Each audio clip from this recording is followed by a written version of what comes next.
राम हरे हरे हरे कृष्णा कृष्ण कृष्ण हरे हरे हरे राम राम राम हरे हरे हरे कृष्णा कृष्ण कृष्ण हरे हरे हरे राम राम हरे हरे हरे कृष्णा कृष्ण कृष्ण हरे हरे हरे राम राम हरे हरे हरे कृष्ण कृष्ण कृष्ण हरे हरे हरे राम राम हरे हरे हरे कृष्ण कृष्ण कृष्ण हरे हरे हरे राम राम हरे हरे बोल हरि बोल हरि बोल हरि बोल हरि बोल हरि बोल हरि बोल हरि बोल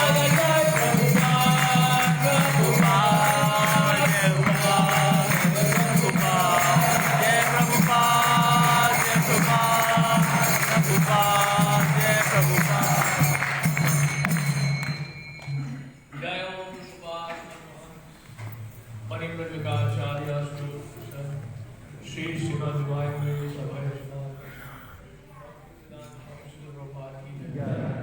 अनंत कोटि की जय नमाज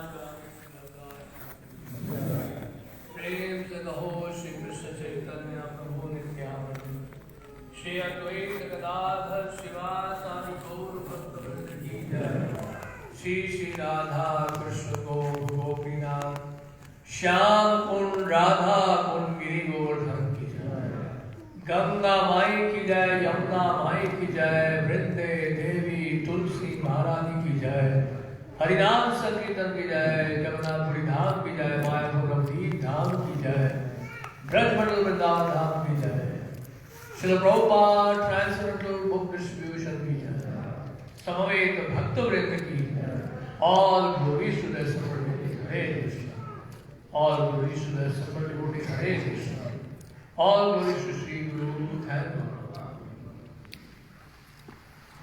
Om Namo Bhagavate Vasudevaya Om Namo Bhagavate Vasudevaya Om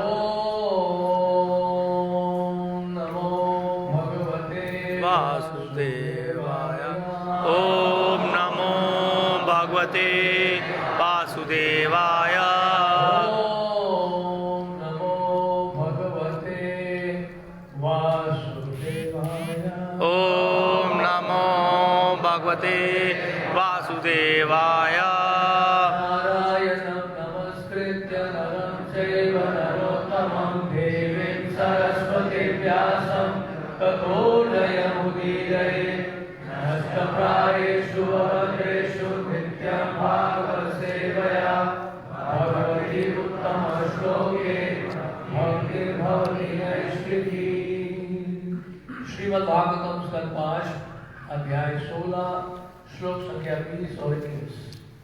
अध्याय का शीर्षक है जम्बू द्वीप का वर्णन।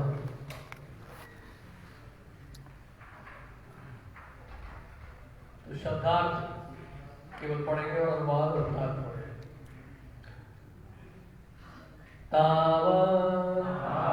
सर्वथा उभयो अपि दोनों का रोलसोहो पटों का या जो मृत्तिका कीचड़ तद्रसेना नदी में बहने वाले जम्बू फलों के रस से अनुविद्यमाना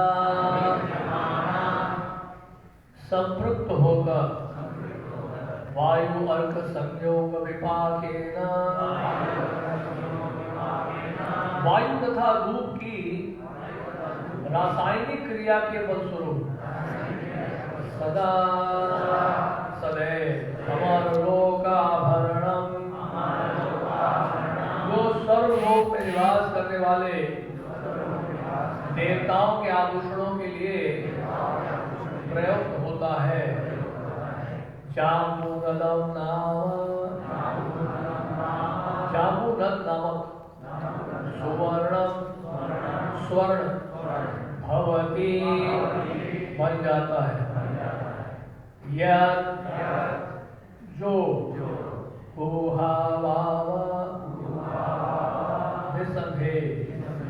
विभुद आदयः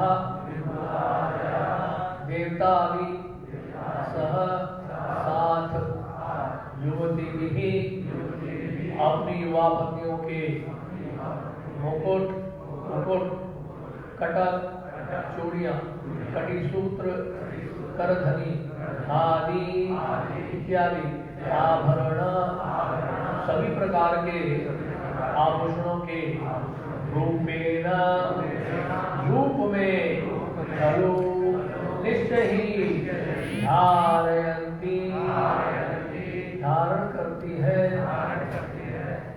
अनुवाद तात्पर्य सुने श्री प्रभुपाद के द्वारा। श्री प्रभुपाद की जय।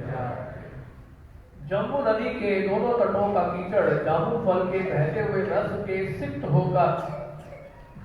होकर और फिर वायु तथा सूर्य प्रकाश के कारण सूख कर जामुनद नामक स्वर्ण की प्रचुर मात्रा उत्पन्न करता है।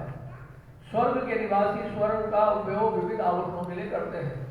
फलतः स्वर्ग के सभी निवासी एवं उनकी तरुण पत्नियां स्वर्ण के मुकुटों चूड़ियां तथा करधनियों से आभूषित रहती हैं। इस प्रकार वे सब जीवन का आनंद लेते हैं। तात्पर्य सुनिए। श्री भगवान की व्यवस्था के फलस्वरूप कुछ लोगों की नदियों के तटों पर स्वर्ण उत्पन्न होता है। इस पृथ्वी के बेचारे निवासी अपने अल्प ज्ञान के कारण तथाकथित भगवान के वशीभूत हो जाते हैं, जो केवल मुट्ठी पर ही स्वर्ण बना पाते हैं।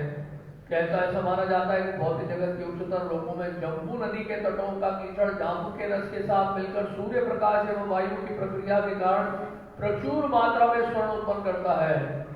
इस प्रकार वहां के स्त्री पुरुष विविध स्वर्णाभूषणों से अलंकृत होकर अत्यंत मनोहर लगते हैं। दुर्भाग्यवश पृथ्वी पर सोने की इतनी कमी है कि विश्व की सरकारें इसे अपने कोष में रखकर कागजी मुद्रा चलाती हैं।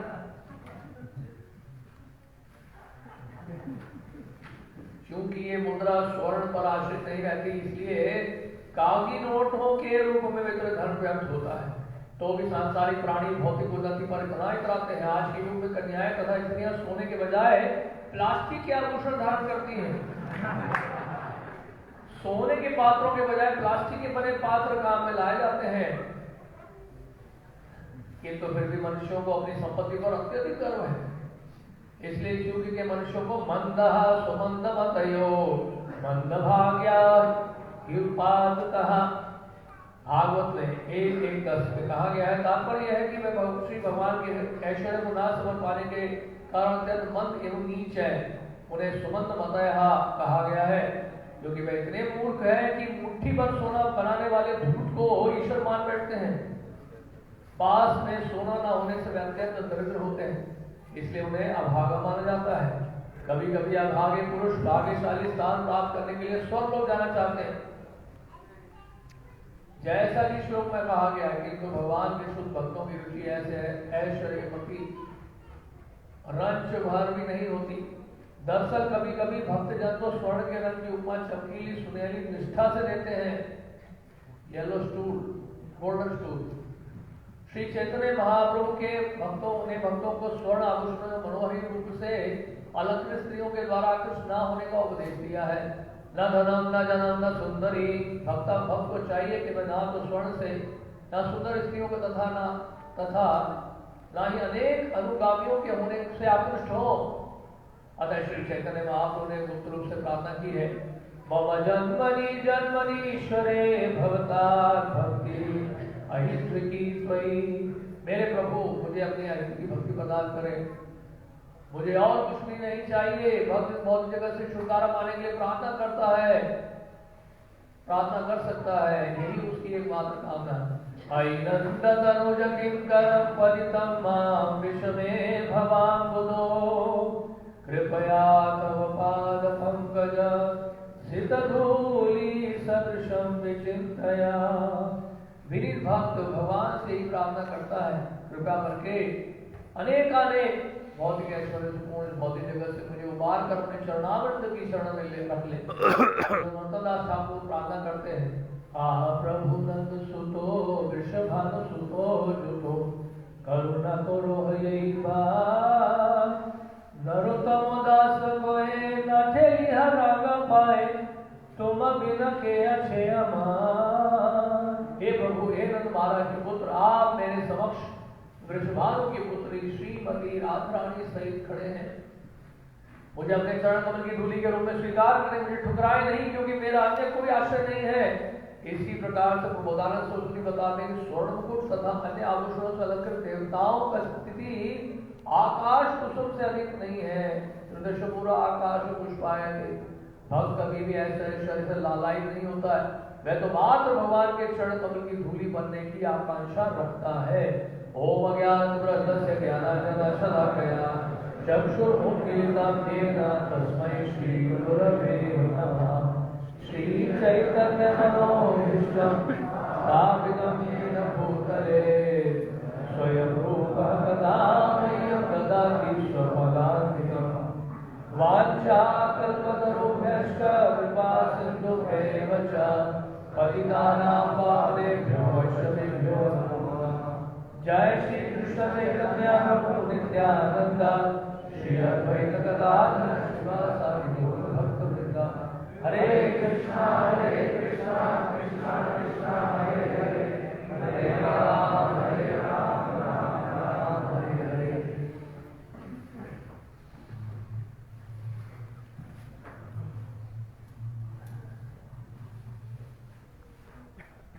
तो परीक्षित महाराज ने भूमंडल के बारे में और विस्तार से जानने की इच्छा प्रकट की है, और श्रीमद् भागवत के 5वां स्कंद और 16वां अध्याय जिसमें सुखदेव गोस्वामी वर्णन कर रहे हैं। ये ज्ञान वास्तव में दिव्य ज्ञान जिसको कहते हैं, एवं परंपरा प्राप्त एवं राजर्षियो विदुः। दिव्य ज्ञान हमें परंपरा के द्वारा प्राप्त होता है, और परंपरा में शिक्षा गुरु भी है, दीक्षा गुरु भी है। तो सुखदेव गोस्वामी परीक्षित महाराज के गुरु हैं, और उनका दिया हुआ ज्ञान जो है वो बिल्कुल वैसे ही है कि साक्षात भगवान कृष्ण बोल रहे हैं, उसमें कोई अंतर नहीं है। तो सुखदेव गोस्वामी की जो बातें हैं इसमें रंच मात्र भी हमें शंका नहीं होनी चाहिए, क्योंकि उन्होंने अपने इसमें भौतिक बुद्धि नहीं लगाई। ये शब्द प्रमाण है जो परंपरा के द्वारा हमें प्राप्त होता है। तो इसलिए सुखदेव गोस्वामी भी 12 महाजनों में से एक है। वया सखी सुखदेव गोस्वामी का एक नाम है वैया सखी।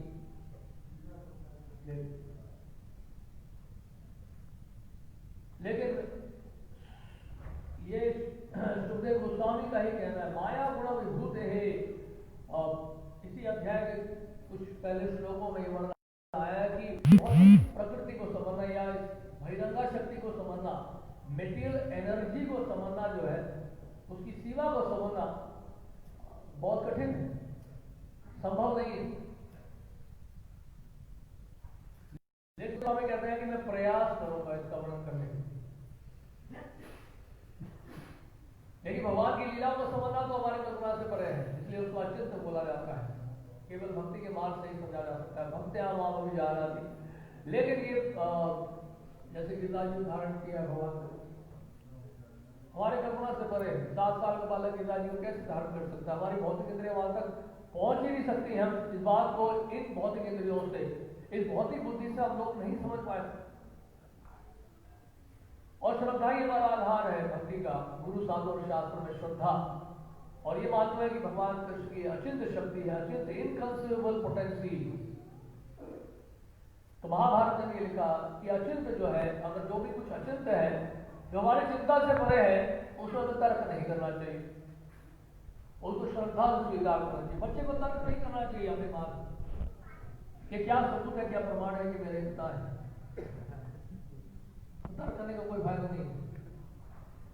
तो ऐसा नहीं कि आपको तर्क करने पर या एनालिसिस करने पर या रीजनिंग के लेवल पर ही या अपने इंटेलेक्चुअल ब्रेन के द्वारा या साइंटिफिक ब्रेन के द्वारा ही आप इस बात को स्वीकार करेंगे।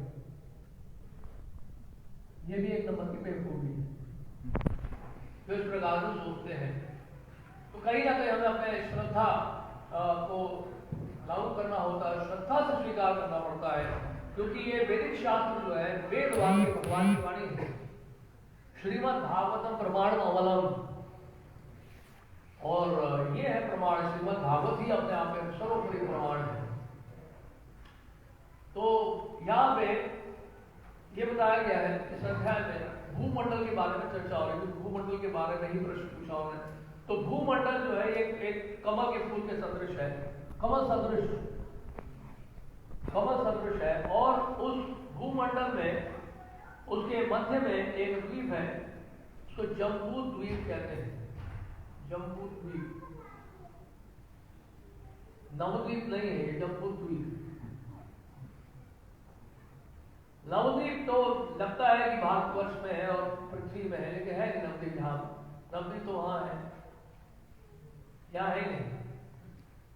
इसलिए श्रील जी गोस्वामी ने बताया है, गोस्वामी ग्रंथों में लिखा हुआ है, जब महाप्रलय भी होता है कि जितने भी धाम है वो सब प्रकट हो जाते हैं, उनका संहार नहीं होता है, और वो नित्य नवद्वीप में जो है वो प्रवेश कर जाते हैं, और जब दोबारा सृष्टि होती है तो फिर से प्रकट होते हैं।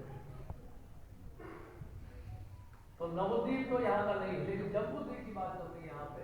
और जम्बू द्वीप उस भूमंडल के मध्य में है, और ये जम्बू द्वीप जो है वो कमल की पंखुड़ी के समान गोल आकार में है बताते हैं। और जम्बू द्वीप में 8 वर्ष अलग अलग वर्ष बताए गए हैं, और 9 वर्ष है।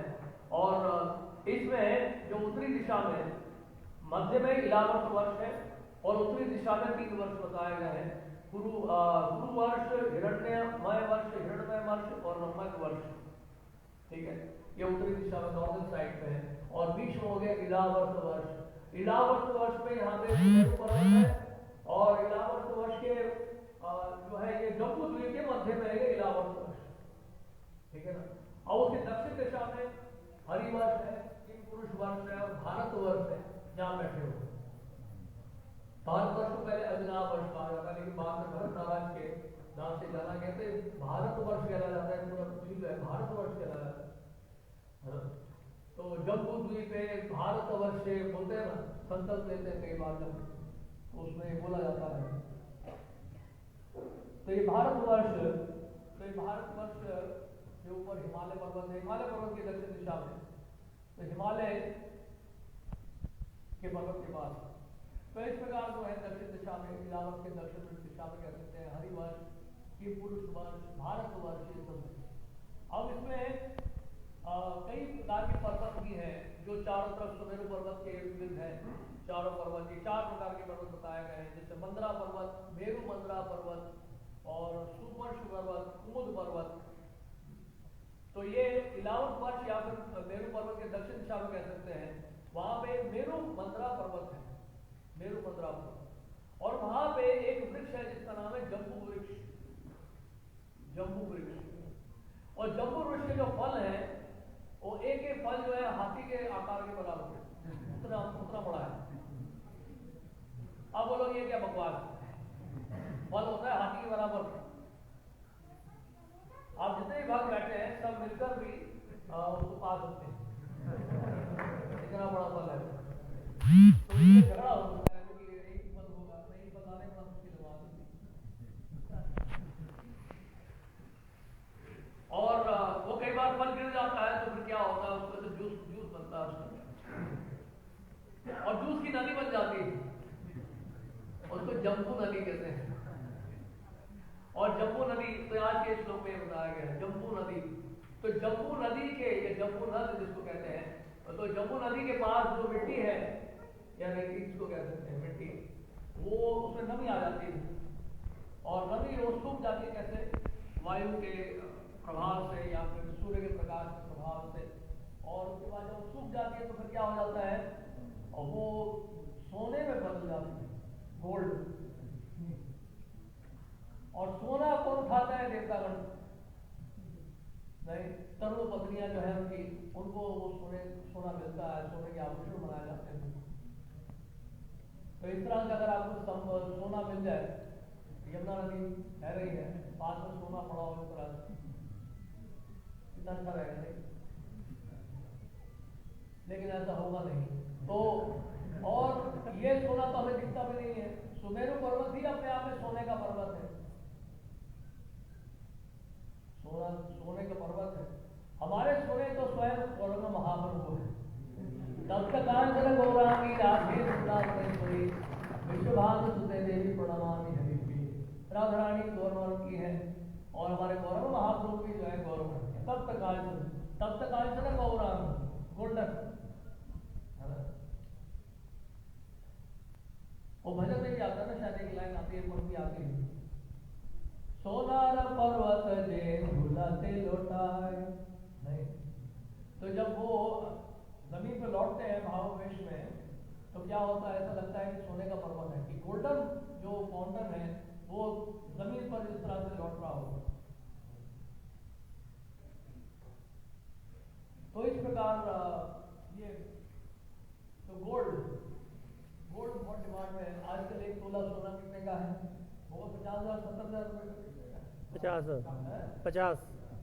50,000 रुपए देखिए, 50,000 रुपए का एक तोला। एक तोला मतलब 10 ग्राम।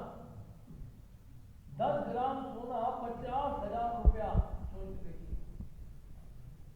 फिर कहाँ आप सोने की अंगूठी बनाओगे और सोने के गहने बनाओगे? फिर भी लोग बनाते हैं कि पैसा है उनके लिए करनी। सोने का नेकलेस और सोने की चूड़ियां, सोने की अंगूठियां। आजकल तो इमिटेशन बहुत हो रहा है, तो वो देखने में गोल्ड पॉलिश भी नहीं होता, वो देखने में गोल्ड होता है लेकिन होता नहीं है गोल्ड। तो सोने का कंगन, सोने की चूड़ियां, अंगूठी, या हो सकता है वो नकली भी हो और आपको गोल्ड करके बेचा जा रहा हो। आपको क्या बताऊं उसके बारे में? गोल्ड को परखने के लिए नजरें चाहिए, वो नजर नहीं है आपके पास कि 22 कैरेट गोल्ड या 24 कैरेट गोल्ड है। और उस गोल्ड को लेकर आप तरह तरह के आभूषण बनाते हैं, कान में पहनते हैं, गले में पहनते हैं, हाथ में पहनते हैं, ब्रेसलेट बनाते हैं ब्रेसलेट बनाते हैं और अंगूठियां बनाते हैं। कई लोग तो 5 उंगलियां होती हैं अंगूठियां, पूरा शरीर सोने से भरा होता है। पता नहीं क्या सोने से इतना आकर्षण है, हमें तो समझ नहीं आया। वो तो मेटल है केवल। बस वो अट्रैक्शन क्यों है? ये देखिए माया का क्या प्रभाव, क्या पैकेजिंग किया है भगवान ने, की जो माया शक्ति है उसका पैकेजिंग इतना पावरफुल है। श्री जी गोस्वामी लघु वैष्णव तोषित में लिखते हैं, इस शरीर को यानी अंदर का जो शरीर का अंदर का भाग है उसको बाहर कर दिया जाए और ऐसा अगर घूमना पड़े तो ऐसे शरीर खाने के लिए चील कौवे गिदड़ सब आएंगे भागे भागे। ऐसे श्री जी गोस्वामी लिखते हैं लघु वैष्णव। इतना गंदा है हमारा शरीर, लेकिन जहां पैकेजिंग हो जाती है तो देखते हैं आप तो बड़े हैंडसम लग रहे हैं और स्मार्ट लग रहे हैं यार, स्मार्टफोन के साथ बहुत स्मार्ट लग रहे हैं। लेकिन असलियत तो कुछ और है। इसलिए पूरा संसार ही भीतर से खोखला है, बाहर से बड़ा अच्छा लगता है।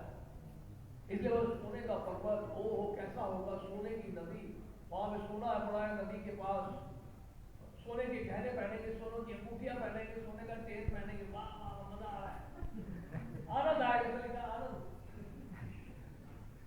आनंद लेते हैं वहां। क्या आनंद है समझ नहीं आ रहा। सोने से क्या आनंद है? डेड मैटर से क्या आनंद मिल सकता है आपको? एक जड़ वस्तु से क्या सुख प्राप्त हो सकता है? लेकिन यही है माया जगत।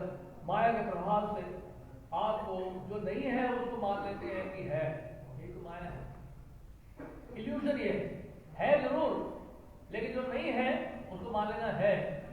यानी टेम्पररी चीज को परमानेंट मान लेना, ये इल्यूजन है जरूर लेकिन टेम्पररी है, लेकिन टेम्पररी को परमानेंट मान लेना ये है माया। उसको क्या है कि वास्तविकता और वास्तव में ये है, उसको स्वीकार मिले, हाँ ये हमेशा के लिए है, ये पैकेजिंग हमेशा के लिए रहेगी या रहेगी। और ऐसे में ही विवाह होता है। बूढ़े व्यक्ति से कौन विवाह करना चाहेगा, या बूढ़ी औरत से कौन विवाह करना चाहेगा?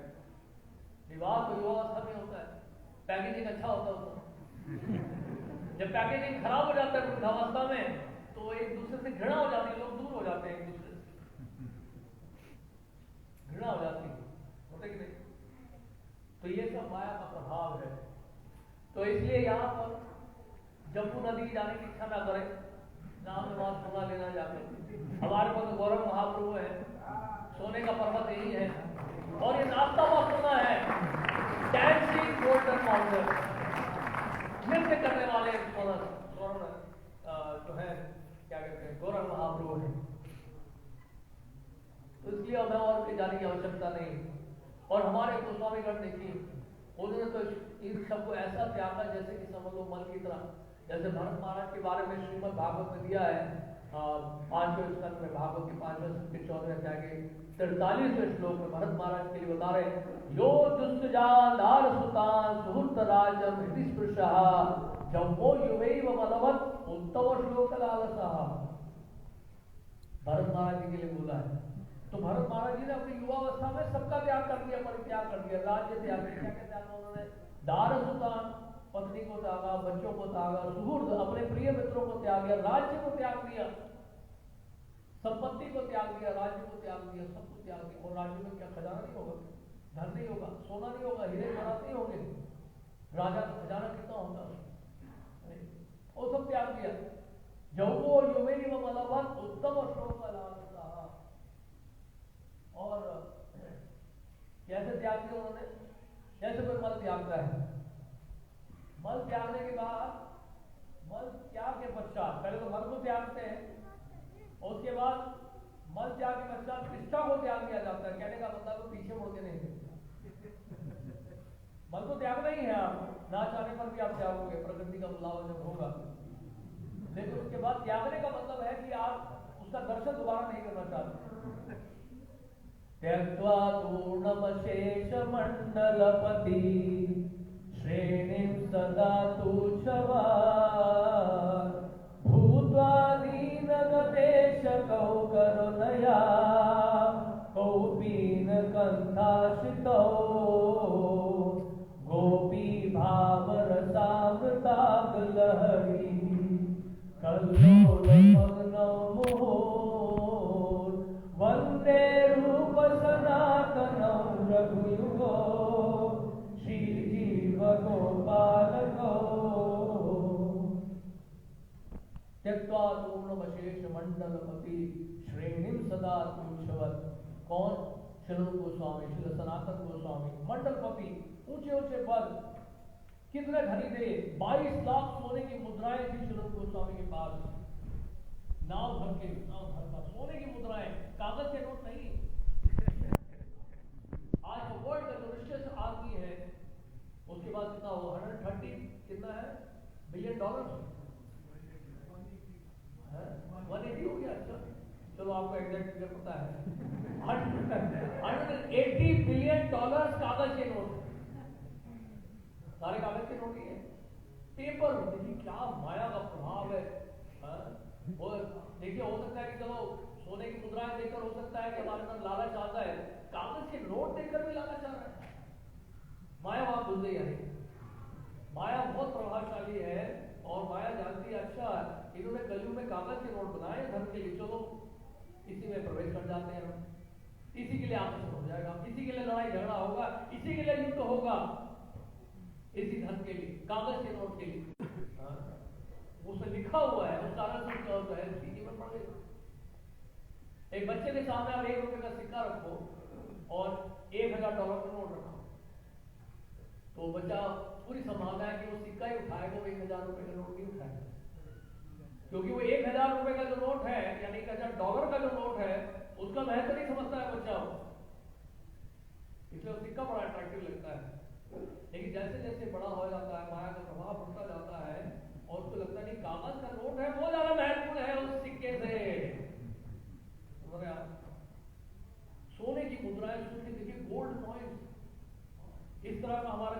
एक्सचेंज होता था, इतना सोना था हमारे देश के अंदर। अब सोने की कमी हो गई तो सोने को कहाँ रखा गया? रिजर्व बैंक ऑफ इंडिया में रखा गया है। तो जितना हमारा रिजर्व बैंक में सोने का स्टॉक है उसके अनुसार जो है कागज के नोट छापे जाते हैं। ये इंटरनेशनल रूल है, इंटरनेशनल बैंकिंग रूल है कि आप के पास जितना सोना उतना ही छाप सकते हो, उससे ज्यादा नहीं छाप सकते। ऐसे नहीं कि आप प्रिंटिंग मशीनें छापते रहो, ये अलाउड नहीं। तो सोने के हिसाब से गोल्ड के हिसाब से जो है करेंसी एस्टैब्लिश होती है किसी भी कंट्री में। और सोना ही ना हो तो फिर ना रहेगा, सोना ना रहेंगे कागज के नोट। सोने की मुद्रा 22 लाख सोने की मुद्राएं श्री रूप गोस्वामी ने त्याग की, समझ ली। कुछ अपने इमरजेंसी के लिए रखा, 10,000 सोने की मुद्राएं रखी, जिसमें से उन्होंने सोने की मुद्रा को भी दी, जेलर को दिया सनातन गोस्वामी ने, शायद 7,000 सोने की मुद्राएं दी थी। कुछ सोने की मुद्राएं जो अवनीत जी के बाद रखवाई गई थी व्यापारी के पास।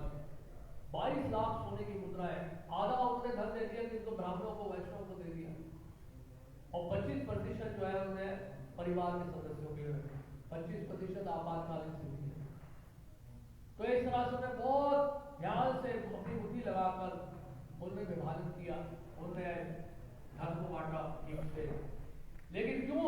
धन से कोई आकर्षण नहीं उनको, इसलिए चैतन्य महाप्रभु की शरण में जाना चाहते थे, क्योंकि वो आनंद ले रहे थे। जैसे बता रहे हैं आप श्रीनिवास आचार्य, गोपी भाव रसामृताब लहरी कल्लोल मग्नौ मुहुर। इस तरह से जब आनंद की वृद्धि होती है भक्ति में, तो बड़ी आसानी से हम क्या कर सकते हैं? भक्ति के प्रभाव से शुष्क वैराग नहीं।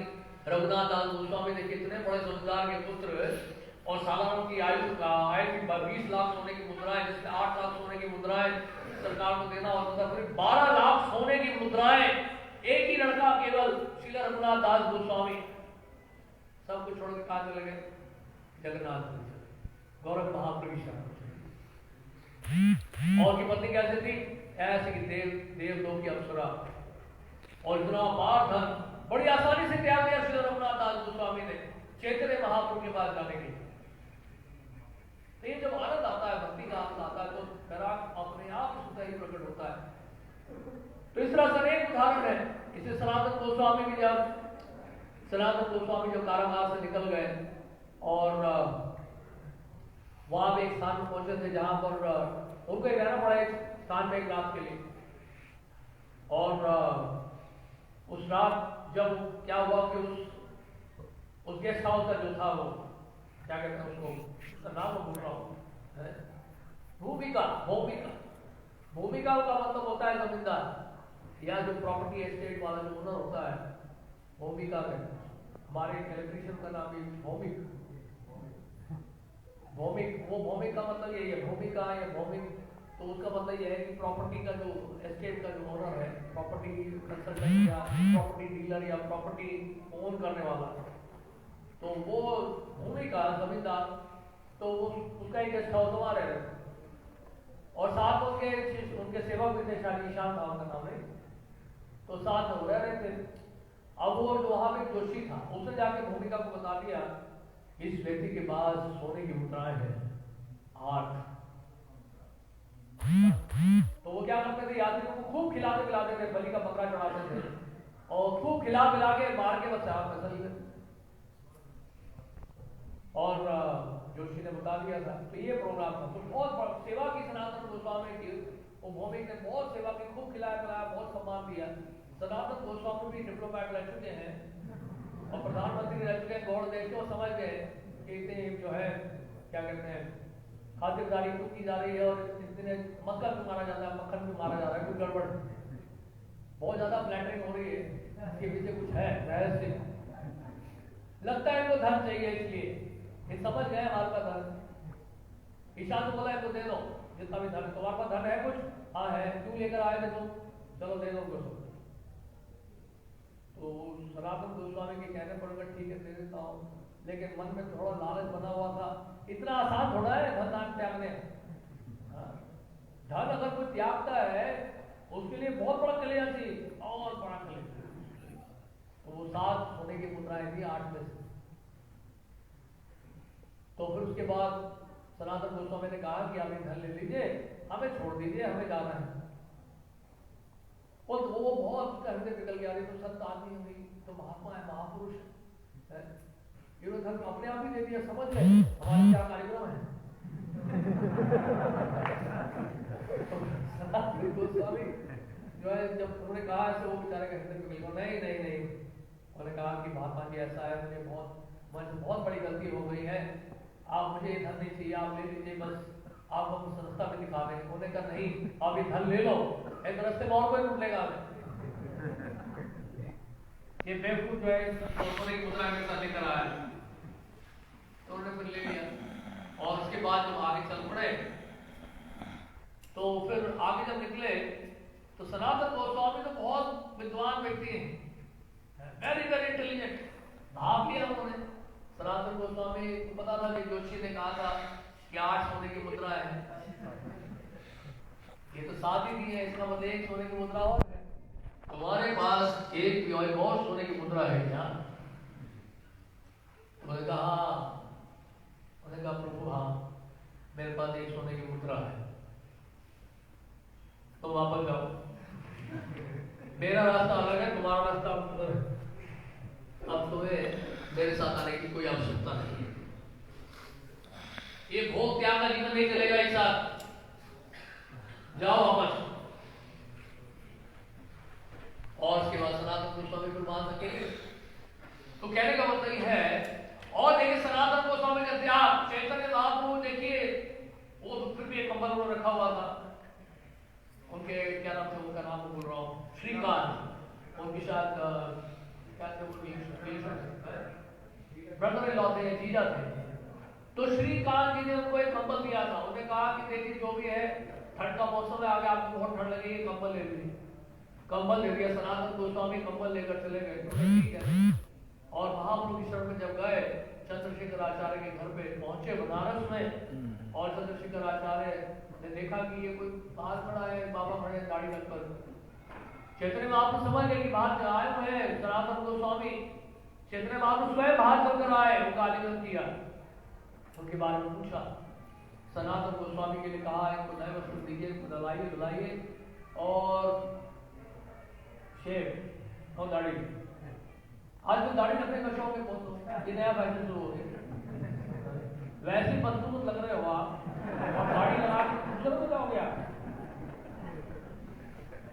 सब बदमाश हो गए। ये नया फैशन, दाढ़ी रखते हो, अच्छा कम से कम मुझे तो नहीं भाई दाढ़ी रखने के बाद लोग मुझे हटा रहे हैं। तो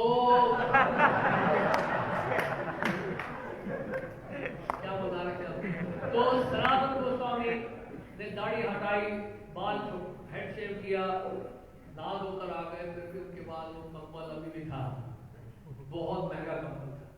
चैतन्य महाप्रभु देख रहे थे बार बार कंबल की तरफ। मुझे याद है एक बार हम लोग एक प्रोग्राम में गए थे बहुत साल पहले, हालांकि वो एक हफ्ता ही घर था, और प्रोग्राम होने के बाद गुरु महाराज के साथ में गए थे, तो प्रोग्राम के बाद हम प्रसाद पा रहे थे। उसके बाद हमने कभी कहीं नहीं लिया बाहर, लेते तो कोई भक्त अगर दीक्षित है तो लेते, अदरवाइज कहीं लेते हैं बाहर। तो फिर जब लेने लगे तो हमारे गुरु महाराज बार बार मुझे देख रहे थे, मैं समझ गया उनका संकेत कि रात को 8:30 9 बजे मेरा प्लेट भरा हुआ है, उसमें बहुत सारे आइटम हैं। मैंने हाथ जोड़ दिया, समझ गया गुरु महाराज के इशारा। तब मुझे ये प्रसंग याद आया, चैतन्य महाप्रभु ने सनातन गोस्वामी की कंबल खोल दी। ये परंपरा तो वही है ना। तो फिर बस उसके बाद फिर सनातन गोस्वामी वैराग का जीवन देखिए, क्या वैराग, रघुनाथ दास गोस्वामी का वैराग का जीवन देखिए। इन गोस्वामियों के माध्यम से चैतन्य महाप्रभु ने सिखाया हमें कि हमारा आदर्श क्या होना चाहिए, हमारा व्यवहार कैसा होना चाहिए, हमारा आचरण कैसे होना चाहिए। इसलिए श्रील भक्ति सिद्धांत सरस्वती ठाकुर ने कहा, कंचन कामनी प्रतिष्ठा भागनी छाड़िया सहित शुद्ध वैष्णव के भजन में लिखा है। बहुत मुश्किल है इन सबको त्यागना, बहुत मुश्किल, बहुत मुश्किल। धन के प्रति आकर्षण जो है, इतना भाव है इसका धन का, लेकिन आजकल समय की समस्या ये है कि धन है कहाँ, सारे गरीब हैं, सबके पास कागज के नोट है, किसी के पास सोना है नहीं। और ज्वेलरी की बात, आभूषण की बात प्रभुपाद जी कह रहे हैं, प्लास्टिक के कंगन पहनते हैं लोग, प्लास्टिक की चूड़ियां, प्लास्टिक के बर्तन, प्लास्टिक के प्लेट, और प्लास्टिक से भी गिर गए हम लोग, थर्मोकोल में आ गए।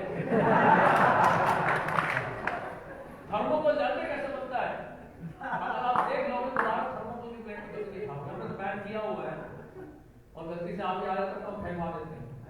थर्मोकोल का प्लेट जो है हमारे शहर में कई जगह डस्टबिन है, वो कूड़े को उठाकर रिसाइकिल किया जाता है, ऐसे में आपको मिलता है थर्मोकोल का प्लेट। उसमें बढ़िया बढ़िया गरम गरम आप बैठ के पसंद लेते हो, सोच के देखिए थर्मोकोल। तो किस तरह की हालत हो गई हमारी थर्मोकोल की प्लेट, बताइए, प्लास्टिक से भी गिर गए हम।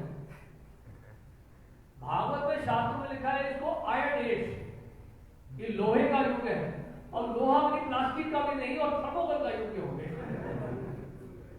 बहुत बुरा। तो इस प्रकार जो है इन बातों को बड़े अच्छे से समझना है। और यहाँ पर बहुत बड़ी बात यह है कि जब कोई भक्ति में आगे बढ़ता है तो इन चीजों का कोई महत्व नहीं रह जाता है, सोना हो, हीरा हो, ज्वारात हो, और चांदी हो, प्लैटिनम हो, कुछ भी हो, सब बेकार। जैसे हमारे श्रीमद् भगवद गीता में स्वयं भगवान कृष्ण गीता में क्या है, ज्ञान विज्ञान तृप्तात्मा कूटस्थो विजितेन्द्रियः, यानी कि जो आत्म साक्षात्कार जो प्राप्त किया हुआ योगी होता है वो अपने अर्जित ज्ञान तथा अनुभूति से पूर्णतया संतुष्ट रहता है। ज्ञान विज्ञान तृप्तात्मा, ज्ञान और विज्ञान को प्राप्त किया उसको तृप्त होता है, कंप्लीटली सेटिस्फाइड, उसको इतनी संतुष्टि होती है अंदर, तो क्या होता है, युक्त इति उच्यते योगी समदोषाश्रम कांचनः।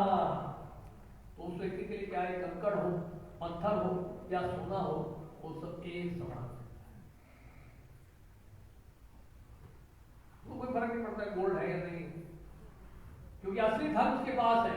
गोलोकेन प्रेम धन हरि नाम संकीर्तना रति राजन विलोके नेता।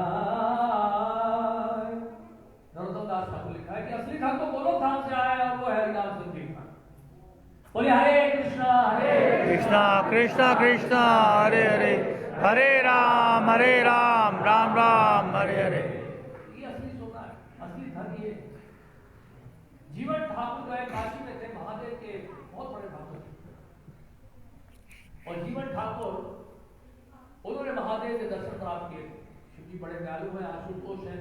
महादेव ने दर्शन दिया उनको, महादेव ने कहा कि मुझे वरदान दीजिए। महादेव ने कहा, बोला कि आपको वरदान देना चाहता हूं। तो जीवन ठाकुर ने कहा, मुझे वरदान दे दीजिए कि मुझे सबसे कीमती वस्तु मिल जाए, सबसे बहुमूल्य वस्तु मिल जाए। सनातन गोस्वामी ने कहा, इसके लिए तो आपको वृंदावन जाना पड़ेगा, गोवर्धन जाना होगा, मानसी गंगा में आप जाके मिलिए श्री सनातन गोस्वामी से, उनके पास है ये बहुमूल्य धन। महादेव ने कहा कि मेरे पास नहीं, उनके पास। तो महादेव बड़े कृपालु है। महादेव क्या करते हैं, सबको भेजते हैं वैष्णव के पास। जब सनातन गोस्वामी वहां पे मानसी गंगा में उनका भजन प्रकार की है, वहां भजन करते थे, तो वही उन्होंने शरीर छोड़ा था काट के। तो सनातन गोस्वामी वहां भजन जब करते थे, बहुत मच्छर तंग करते थे, और इस कारण से वो साथ छोड़ रहे थे। और महादेव का मंदिर है वहां, चक्लेश्वर महादेव। तो महादेव दर्शन दिए सनातन गोस्वामी को, बोले कि आपको यहाँ से जाने की आवश्यकता नहीं है, आज के बाद कोई मच्छर आपको तंग नहीं। उस साथ आज भी मच्छर नहीं है जहां सनातन गोस्वामी का भजन, महादेव की कृपा। तो शिव जी बड़े कृपालु हैं, दयालु हैं, हम सबकी मदद आज भी कर रहे हैं। हमारी मदद की थी पीछे वाले महादेव।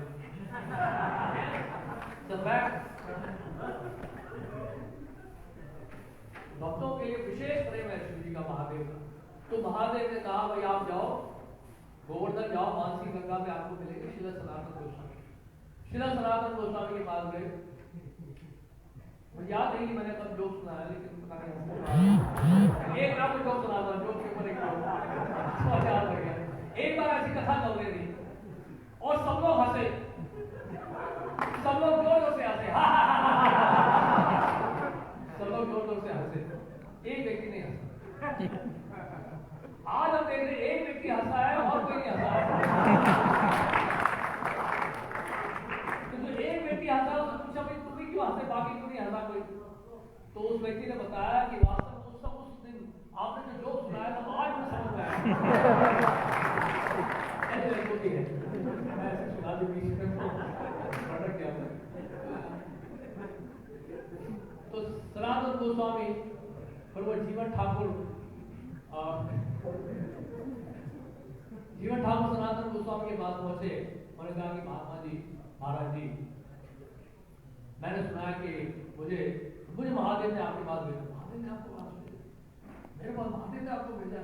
ये मेरा सौभाग्य है। बताइए क्या सेवा कर सकता हूँ मैं आपको?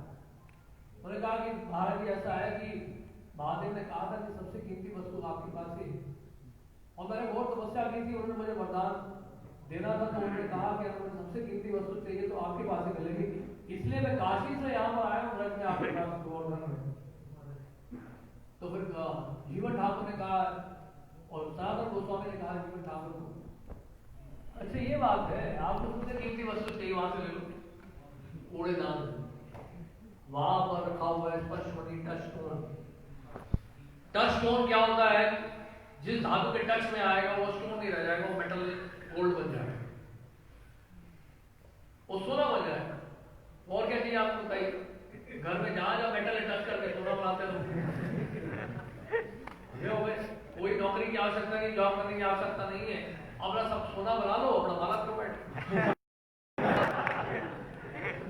घर भी सोने का, सोफा भी सोने का, बर्तन भी सोने के, प्लेट भी सोने के।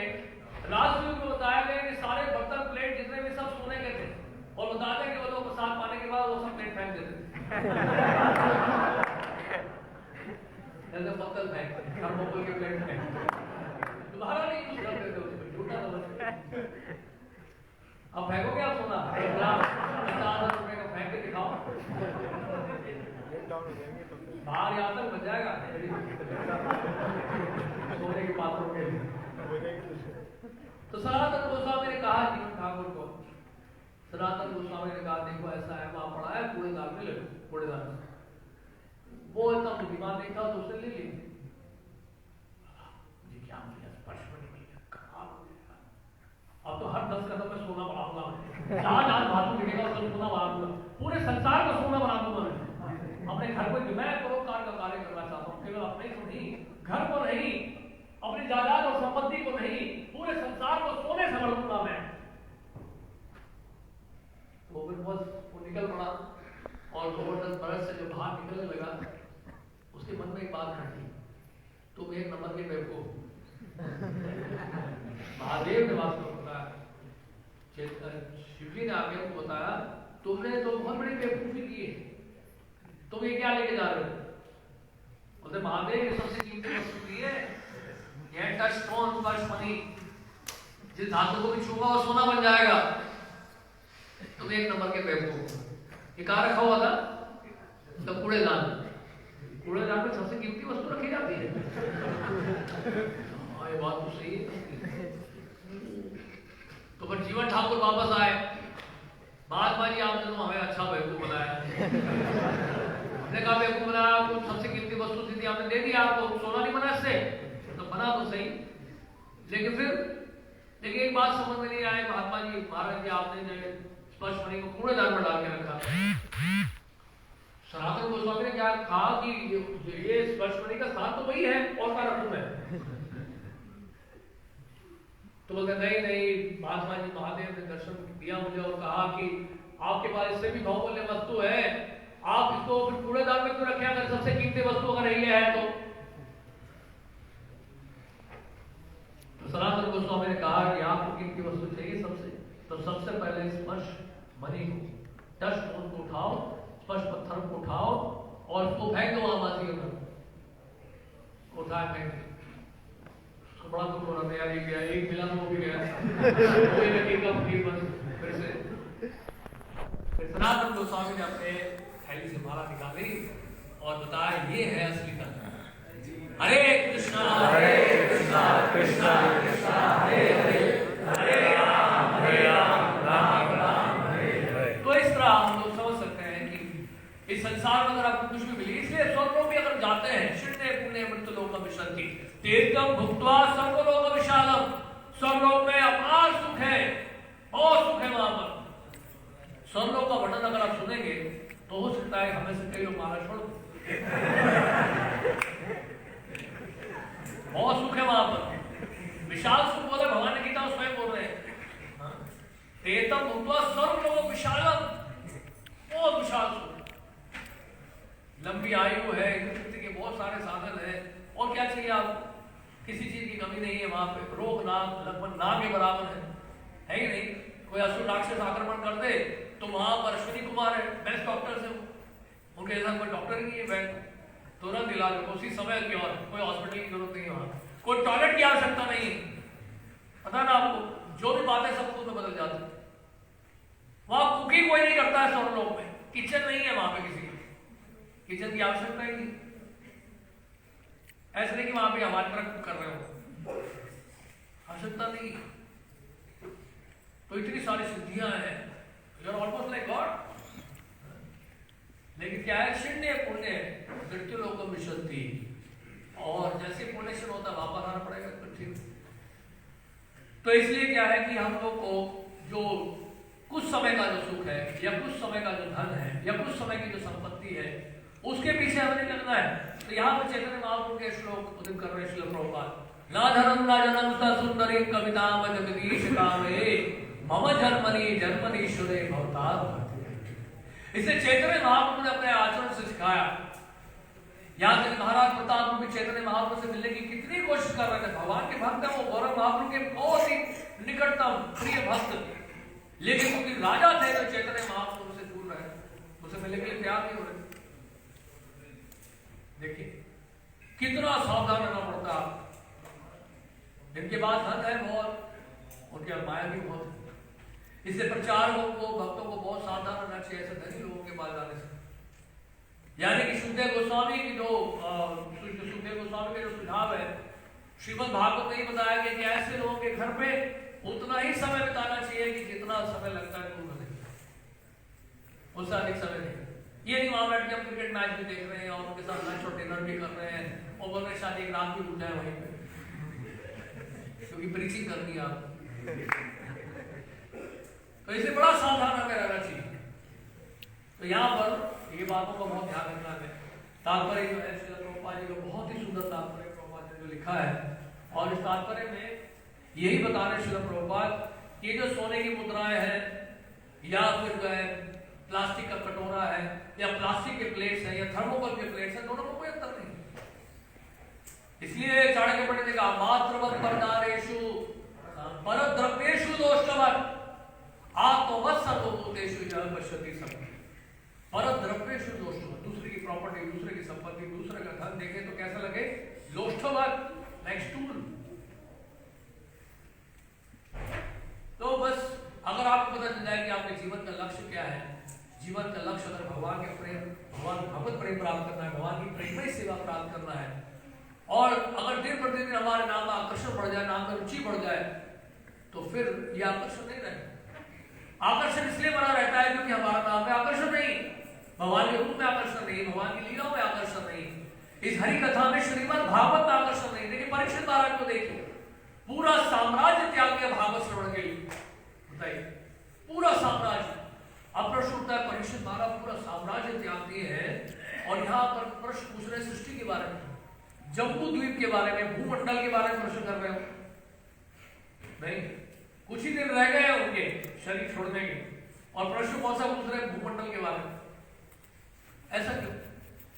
ऐसा इसलिए क्योंकि उनका प्रेम है भगवान से, भगवान की सृष्टि से प्रेम है, क्योंकि सृष्टि भगवान की, भगवान से अलग नहीं है ये सृष्टि, अलग होते हुए भी अलग नहीं।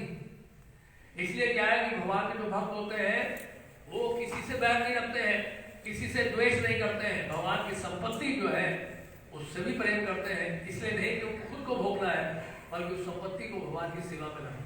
अनासक्त से विषयान यथार्थ उपयुज्यतः निर्बंध कृष्ण संबंध युक्त वैराग्य मुच्यते। तो इस तरह से कहते हैं भक्त जो है ईशावास्य विदम सर्वं यत् किंचित् जगत्यां जगत् तेन त्यक्तेन भुंजिता मागृत तस्वशुद्धनम्। तो इसलिए हम जानते हैं कि वास्तव में सब भगवान का है, भगवान ही उसको उत्पन्न करने वाले, जन्मादि से आध्यात्मिक और भौतिक जगत के कारण भगवान है। जैसे माँ जब बच्चा जब स्कूल जाता है तो माँ क्या करती देखती है, बच्चे का शू जूता देखती है, कपड़े देखती है, तो उसका इतना ही कि उसके वस्त्रों का, जूतों का, चप्पलों का उतना ही ध्यान रखती है जैसे कि उस बच्चे का प्रेम के कारण। तो ये प्रेम के कारण तो भगवान की सृष्टि है, इसलिए भगवान से क्योंकि प्रेम है तो उनकी सृष्टि के बारे में जानने के उत्सुक है परीक्षित महाराज। तो इसलिए सृष्टि का वर्णन आता है। और कई बार ऐसा लगता है कि बहुत सारे नाम गिनाए जाते हैं भागवत में, हमें लगता है इतने सारे नाम क्यों गिनाए जा रहे हैं, इतनी सारी परंपरा में इतने सारे लोगों का नाम क्यों गिनाया जा रहा है, क्योंकि परंपराओं में भगवान आए हैं, उन परंपराओं का गौरव बढ़ा है भगवान के आने से, भगवान के आविर्भाव होने से। इस परंपरा में भगवान ऋषभ ले आए हैं, भगवान के भक्त आए, भरत महाराज आए, इसलिए इसका इतना गौरव है, इतनी महिमा है। जैसे यदुवंश स्वयं पर भगवान श्री कृष्ण प्रकट हुए हैं, इसलिए यदुवंश की महिमा है। इसे कुंती महारानी कहते हैं कि चंदन तो कहीं भी उग सकता है, लेकिन मलय पर्वत में चंदन पाया जाता है, विशेषता उसकी, तो इसलिए मलय चंदन के नाम से जाना जाता है। तो इस प्रकार ये हमारा जो है यही उद्देश्य होना चाहिए। जैसे यहाँ पे प्रभुपाद जी लिख रहे हैं, आई नंद तनुज किंकरम पतितम मां विषमे भवाबुलो कृपया तव पाद पंकज स्थित धूलिश सदृश चरण धूलि का भी कड़ी बना लीजिए मुझे। एक प्रकार है, किसी ना किसी तरह से मैं गिर चुका हूं संसार में, भवरूपी सागर में गिर गया हूं, मैं बहुत पतित हो गया हूं मैं, लेकिन अगर आप अपने चरण धूलि का एक कड़ी बना लेंगे मुझे, मेरा जीवन सफल हो जाएगा। तो ये है भगवान का ऐश्वर्य, भगवान की विभूति, ऐश्वर्य, भगवान का ऐश्वर्य इसको जानना बहुत जरूरी है, भगवान को जानने से पहले प्रत्यक्ष रूप में। इसलिए ये सारा कुछ बता रहे सुखदेव गोस्वामी के माध्यम से हमें सब पता चल रहा है भगवान की सृष्टि के बारे में, मनमंत्रों के बारे में। इसलिए भागवत शुरू से पढ़ना चाहिए, भगवान के बारे में जानने के लिए जानना बहुत जरूरी है। ऐसे थोड़ा कि आप अगर रास्ते में किसी से मिलते हो तो तुरंत उसके बेडरूम में चले जाते हैं, या उसके घर में जाते फ्रिज में से निकालना शुरू कर देते कुछ भी जूस, किसी घर में गए पहले जानने की कोशिश करो कि व्यक्ति कौन है वो, उस व्यक्ति को अच्छी तरह से जानोगे, उसके साथ आप संबंध स्थापित करोगे, उसको पहचानोगे। इसी तरह से भगवान के ऐश्वर्य को जानना जरूरी है, उनकी सृष्टि को जानना बहुत जरूरी है। और तब जाके जब हम लोग भक्ति में लगे रहेंगे तो कुछ समझ में आएगा हमें। उसके बाद जब भगवान कृष्ण के बारे में जब सुखदेव गोस्वामी बताएंगे भागवत के दशम स्कंध में, तब उसका भरपूर आनंद उठा सकते हैं। तो इसलिए याद रखिएगा, यहाँ पे आनंद शब्द लिखा गया है, इसलिए लिखा गया है, ये उनके दृष्टिकोण से लिखा गया है। स्वर्गलोक में जो देवता में है उनके विचार में जो सुख लग रहा है उसके हिसाब से बताया गया। नहीं तो आप ब्रह्मा पुनः लोका पुनरावर्तिनो अर्जुना बाबू बेटे तक मौतेया पुनर्जन्मना मृत्यते। ब्रह्मा जी के लोक से लेकर पाताल लोक तक कहीं भी जो सुख नहीं है, जो खाले कुछ अशाश्वतम, दुखों से भरा हुआ है पूरा संसार, पूरी सृष्टि। तो इसलिए कागज के नोटों के पीछे ना भागे, और प्रसाद ही लेना तो गीला प्रसाद लीजिए, सूखा नहीं, सूखा नहीं। अब बोले सूखा प्रसाद ही सूखा प्रसाद है, कागज के नोट, कागज के नोट के पीछे क्या भागेंगे? अगर कागज के नोट के पीछे भागते रहेंगे तो क्या होगा? फिर जब नहीं होगा। और जब करते वक्त भी क्या करेंगे? कागज के नोट ही याद आएगा। कल हमें पढ़ रहे थे, एक किसने भेजा था, आर्टिकल भेजा था, तुलसीदास जी की कृपा हो गई योगी के ऊपर, जिसने धन बहुत गमला किया था और उस कारण से उसको सांप बनना पड़ा था। उसने पैसा खाया था, उसके कारण उसको सर्प बनना पड़ा, सर्प। और तुलसीदास जी के चरण स्पर्श से वो सांप का उद्धार हो गया। ऐसी बहुत सारी कथाएं हैं। वृंदावन की घटनाओं को बताते हैं। वहां एक गौशाला में गए थे हम लोग, हम दूध के लिए गए थे वहां, लेकिन वहां के महंत जो है बहुत अच्छे व्यक्ति थे और गाय की बहुत सेवा करते हो, तो वो हमें बता रहे थे। बोलते मैं ऐसे 2 लोग जानता हूँ ब्रज के अंदर जो भूत बन गए, क्योंकि गाय के लिए जिन्होंने धनराशि दी थी, वो धन की चोरी की उन्होंने, वो गाय की सेवा में नहीं लगाया, इसलिए उनको भूत बनना पड़ा। यस, इतना खतरनाक है। इसलिए सावधान रहना पड़ेगा हमें। एक एक धन, एक एक पैसा जो आ रहा है वो ठाकुर जी की सेवा में लगना चाहिए। आपको नहीं दे रहा है, हम ये ना सोचे कि हमें दिया जा रहा है। हम एक चवन्नी भी नहीं मिलेगी अगर यहाँ से एक कदम बाहर रखोगे। हमने देखा है, एक्सपीरियंस किया है, जब आप जाते हैं बाहर प्रचार के लिए और किसी दुकान में बैठे मान लीजिए और आपके वो सदस्य हैं, आप उससे बात कर रहे, एक व्यक्ति आता है वहां और उसकी लंबी सी दाढ़ी और लाल कपड़े पहने हैं, उसके कमुंडल में 1 रुपया 2 रुपये डाल, चलो जी जाओ दुकान में उसको। तो ये मत सोचे कि मेरे वजह से दिया जा रहा है या मुझे दिया गया है, ये मंदिर के लिए है, मेरे लिए नहीं। आपको कुछ नहीं दिया गया है, सब भगवान के लिए दिया गया है। इसलिए ये श्री राधा पार्थसारथी का ऐश्वर्य है, जो ऐश्वर्य आपको दिखाई दे रहा है यहाँ पर मंदिर में, ये ऐश्वर्य किसका है? श्री राधा पार्थसारथी का ऐश्वर्य है, क्योंकि वो यहाँ के मालिक है, वो यहाँ के स्वामी है। ये कभी नहीं भूलना। गोपी भर्तुर पद कमल दास दासानुदास, हमें अपने दासत्व को कभी नहीं भूलना चाहिए। जहां भगवान की संपत्ति को भोगने का प्रयास करेंगे वहां दंड मिलेगा, कि भगवान जो है एक एक कोने में नजर रखते हैं। इस वजह जयप्रदा का महाराज यहाँ पर आए थे, उनके कमरे में मैं गया था, मैंने कहा महाराज कुछ बताइए, हमें इंस्ट्रक्शन दीजिए। महाराज ने कहा एक बात का ध्यान रखना, वो बोले जो गौरविताई है, राधा पार्थसारथी, आपके सीताराम लक्ष्मण हनुमान है, ये मत सोचना कि ऑर्डर में खड़े से, ये रोज मंदिर के हर कोने में जाते हैं और देखते हैं कि कौन क्या कर रहा है।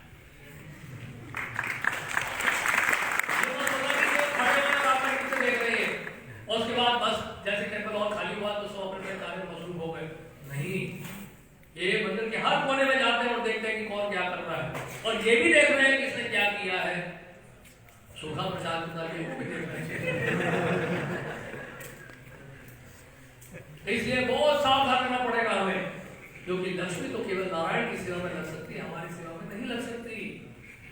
ये भ्रम नहीं होना चाहिए कि हमारी सेवा में भी लग सकती है, ये संभव नहीं है। नहीं तो लंका जैसे जलाई गई वैसे जला दिए जाओ, है कि नहीं? सीता जी को कौन ले गए?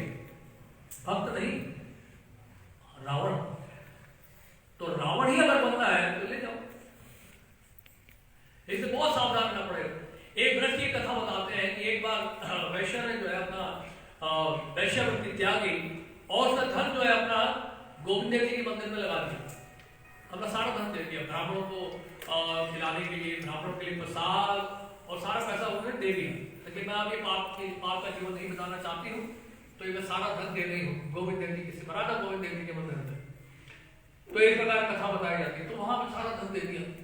और वहां पे जो कुछ लोग थे जो उसको पुजारी था वहां पे, वो पुजारी जो है उसने जो है प्रसाद पाया,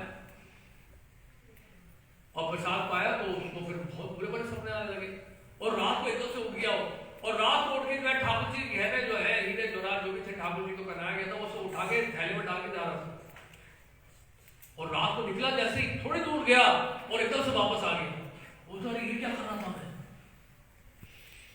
उसको लगा कि कर क्या रहा था, मैं क्यों लेके गया, मैं क्यों इतने सारे गहने मैंने थैले में डाले और मैं क्यों लेकर गया इतना सारा हीरे जोरार। तब उसको लगा यार कल मैंने क्या खाया था। उसके बाद एक और व्यक्ति आया और वो बहुत पीड़ित था काम वासना से, काम रोग से, और किसी ने बताया कि आप गोविंद देव जी का प्रसाद खाओ, ठाकुर जी की सेवा करो, सब ठीक हो जाएगा। तो गोविंद देव जी का प्रसाद पाता था। तो फिर उसके बाद एक दिन क्या हुआ, वो जब वहां से फिर क्या हुआ, जयपुर आया। जयपुर में मूल विग्रह है राधा गोविंद देव जी के, वहां पे भी आया तो वहां पे ये समस्या, और उसके लिए रोग, काम रोग जो है, काम वासना उसकी जो है पूरी नहीं हो रही थी। तो गोविंद देव जी से प्रार्थना की, मुझे समझ में नहीं आ रहा, मैं तो रोज आपका प्रसाद पाता हूँ लेकिन मेरे साथ वही समस्या है। तो गोविंद देव जी सपने में आ गए, कहने लगे देखो ये तो भोग बनता नहीं, मेरे लिए बनता सबसे पहले सब ये भोग तैयार होता है, ये मेरे लिए तैयार होता है। भगवान गीता में क्या कह रहे हैं, भोगेश्वर प्रसक्ता दया पुत्र चेतसा का बुद्धि समान वो बुद्धि रखकर तुम खाते हो, प्रसाद समझ के नहीं ग्रहण करते हो। तो थाली में देखते हो तो पनीर कितना डला है इससे तुम्हारे शुद्धिकरण हो ही नहीं रहा है, भाव तुम्हारा ठीक नहीं है पाने का, इसलिए इतना विलंब हो रहा है। इसलिए तो हम बोलते हैं कि प्रसाद पाते हो हमें क्या करना चाहिए, कृष्ण कथा सुननी चाहिए, इसलिए बोला है। तो इसलिए तो ये सब बहुत सारी कथाएं, बहुत सारी घटना है जो ब्रज में हुई है, कई प्रकार की घटना है, उससे पता चलता है कि कितना हमें सावधान होना चाहिए। इसलिए प्रभुपाद कहते थे लक्ष्मी इज माय ब्लड, ये धन जो है मेरा खून है।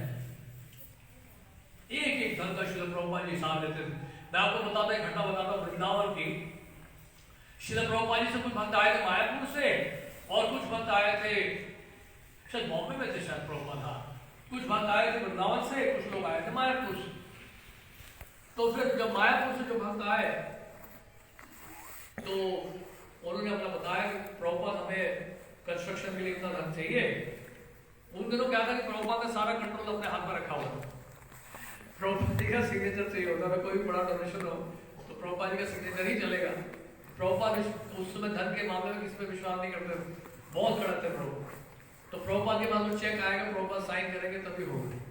तो वो आए जब कि कंस्ट्रक्शन में आपकी धनराशि की जरूरत है, आप श्रील प्रभुपाद हमें हेल्प करिए। तो प्रभुपाद ने कहा कि मुझे क्या समझ के रखा है, तुम लोगों ने बैंक समझ के रखा है, तो मांगते हुए मैं देता रहूंगा। तो प्रभुपाद ने फिर उसको एनकरेज नहीं किया, क्योंकि ठीक से वो एक्सप्लेन नहीं कर नहीं पाया कि कंस्ट्रक्शन के लिए कितना चाहिए क्या है। उसके बाद फिर आए वृंदावन से सुरभि महाराज आए, उन्हें कंस्ट्रक्शन के सारे डिटेल दी कि प्रभुपाद इतना हो चुका है, ये स्टेप बाय स्टेप सारा इतना बताया। तो प्रभुपाद ने कहा ठीक है। प्रभुपाद ने चेक बुक मंगाया, तुरंत चेक काट दिया, उनको दे दिया प्रभुपाद, शायद पता नहीं कितना अमाउंट था। फिर प्रभुपाद लिफाफे में उसको चेक कर रखे और देने लगे। आप देखिए प्रभुपाद एक एक पैसे के लिए कितने ज्यादा कॉन्शियस है। वो चेक जब देने लगे, चेक देते ही प्रभुपाद ने कहा कि ठहरो, वापस ले लिया पहले। वो जब वापस लिया तो फिर बोले एक बात बताओ, वहां से बैंक कितनी दूर है? बोले कि प्रभुपाद थोड़ी दूर है, कैसे जाओगे वहां? रिक्शे से। कितना लगेगा? 1.5 रुपया। 1.5-2 रुपया उस समय सस्ता था ना बहुत। तो कहा कि 1.5-2 रुपये लगेंगे प्रभुपाद। फिर प्रभुपाद ने सर्वेंट से पूछा, सेक्रेटरी से, यहाँ से अगर हम भेजते हैं, उसको चिट्ठी भेजते हैं, कोरियर करके भेजते हैं, लिफाफे में कितना लगेगा? प्रभुपाद कुछ लगेगा, 1 रुपया कुछ लगेगा। प्रभुपाद ने कहा उसको उसी से भेजो, ये रिक्शे में जाएंगे, पैसा वेस्ट करेंगे। ये था प्रभुपाद का कॉन्शियस। लेकिन प्रचार के लिए प्रभुपाद जो है कोई भी अमाउंट जो है स्पेंड करने के लिए तैयार होते थे। एक बार क्या है, भक्ति वेदांत इंस्टीट्यूट के जिसको भक्ति स्वरूप दामोदर महाराज, जब उनको आवश्यकता थी साइंटिफिक प्रीचिंग्स के लिए, तो प्रभुपाद ने पीपीटी को कहा कि जल्दी रिलीज करो, $10,000 दो, ये प्रचार बहुत important, scientific preaching is the most important preaching Prabhupada. और प्रभुपाद तुरंत रिलीज फंड करा दिया, फंड एकदम रिलीज कराया। तो कहने का मतलब है जहां आवश्यकता होती थी प्रभुपाद दिल खोल के देते थे, लेकिन ये देखते हुए कि प्रचार में वास्तव में उसकी आवश्यकता है, और जहां देखते थे आवश्यकता नहीं है, वहां पे एक एक सिक्के का हिसाब रखते थे प्रभुपाद। तो इसी को कहते हैं कृष्ण कॉन्शियसनेस होना, कृष्ण कॉन्शियस होना, यानी कृष्ण भाव भावित होना कि हमारी संपत्ति नहीं है ये हमेशा याद रखना है। इसलिए श्रील भक्ति सिद्धांत ठाकुर यहां तक बोलते थे, अगर आपको डॉक्टर के पास आना है तो चल के जाओ। बहुत हेवी होंगे इंस्ट्रक्शन, आप पढ़ोगे ना, बहुत हेवी इंस्ट्रक्शन होंगे। अगर आपको डॉक्टर के पास जाना है तो आप कैसे जाओ? चल के जाओ। और अगर प्रचार के लिए जाना है तो फिर आप तुम्हें हजारों गाड़ियां दे सकते हो। तो ये युक्त वैराग्य को बहुत अच्छी तरह से मैं समझना है। अनासक्त से विषयान यथार्वोपंचतः निर्बंध कृष्ण संबंधे युक्त वैराग्य हो सकते। तो इस प्रकार बहुत सारी बातें हैं, और ये श्रीमद् भागवत की कथाएं मान ले, इसमें बहुत सारी शिक्षाएं हैं। और प्रभुपाद जहां भी प्रभुपाद को मौका मिलता है कि यहाँ पे कुछ शिक्षा दे सकते हैं, हमें कुछ संदेश देते हैं, प्रभुपाद एकदम से उस प्रसंग का उपयोग करते हैं अपने तात्पर्यों को लिखने के लिए, ताकि हम जैसे भक्तों का लाभ हो। हरे कृष्ण। कोई प्रश्न है?